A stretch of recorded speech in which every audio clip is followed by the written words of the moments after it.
بسم اللہ الرحمن الرحیم۔ محترم سامعین، آج میں آپ کے سامنے ایک بڑا پاورفل وظیفہ ذکر کرنے والا ہوں۔ وہ محبت کے لحاظ سے ہے۔ انسان کو جس کے ساتھ بھی محبت ہو جائے وہ اس وظیفے کو پڑھے، انشاءاللہ وہ اپنی محبت کے اندر کامیاب ہوگا۔ محترم سامعین، اس وظیفے کے بتانے سے پہلے چھوٹی سی گزارش ہے کہ آپ میرے چینل کو سبسکرائب بھی کر دیں اور لائک اور کمنٹ ضرور کیا کریں اور بیل آئیکن کو دبا دیں، آنے والی وظائف کی ویڈیو آپ تک پہنچتی رہے۔ محترم سامعین، وہ آیات مبارکہ اتنی بابرکت ہے کہ حضرت یونس علیہ السلام نے مچھلی کے پیٹ کے اندر اور سمندر کے نیچے پڑھی اور اللہ تبارک و تعالی نے اس آیات مبارکہ کو اوپر آسمان پر فرشتوں کو سنوا دیا۔ محترم سامعین، جو بھی آپ کو حاجت ہے اور جو بھی پریشانی ہے آپ کو، یہ آیات مبارکہ آپ پڑھ لیا کریں، انشاءاللہ وہ آپ کی حاجت اور وہ آپ کی جو بھی پریشانی ہوگی وہ قبول ہوگی اور آپ اپنی پریشانی اور آپ اپنی حاجت کے اندر کامیاب ہوں گے۔ اگر کسی کے ساتھ آپ کو محبت ہے تو اس کے لیے بھی آپ یہ وظیفہ، یہ عمل کر سکتے ہیں، آپ کو اجازت بھی ہے۔ آپ کریں گے تو آپ کی محبت کے اندر جو بھی لڑکی کے ساتھ یہ جائز محبت جو بھی ہے وہ آپ کی محبت کے اندر گرفتار ہوگا۔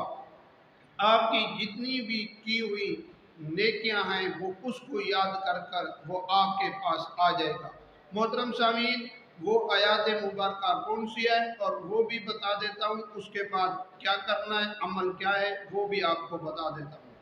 وہ آیات مبارکہ یہ ہے کہ لا الہ الا انت سبحانک انی کنت من الظالمین، اور اس کا عمل کیا ہے کہ آپ نے عشاء کی نماز کے بعد یا صبح تہجد کی نماز کے بعد ان دو وقتوں میں آپ نے پڑھنی ہے، اور کمرے کے اندر بیٹھ کر اور اگر بتی کا استعمال ضرور کریں اور لیٹ جلا کر بیٹھیں اور اپنے ساتھ پانی کا گلاس بھر کر رکھ دیں، اور جب یہ دعا آپ 1000 مرتبہ پڑھنا شروع کریں تو جب 100 مرتبہ ہو جائے تو اس وقت آپ نے اپنی حاجت کے لیے دعا کرنی ہے، اور اس گلاس جو پانی کا بھرا ہوا ہے اس کے اندر پھونک مار دینی ہے، اور وہ پھونک مار کر جب یہ آپ کا 1000 مرتبہ یہ آپ کا عمل پورا ہو جائے تو آپ اٹھ کر 2 رکعت نماز پڑھیں۔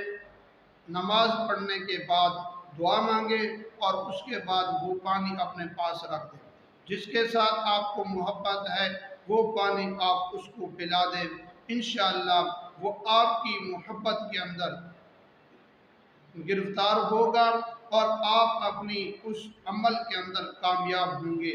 محترم سامعین، اللہ تبارک و تعالی ہم سب کی پریشانیاں اور جائز حاجات پوری فرمائے اور پریشانیاں دور فرمائے۔ وآخر دعوانا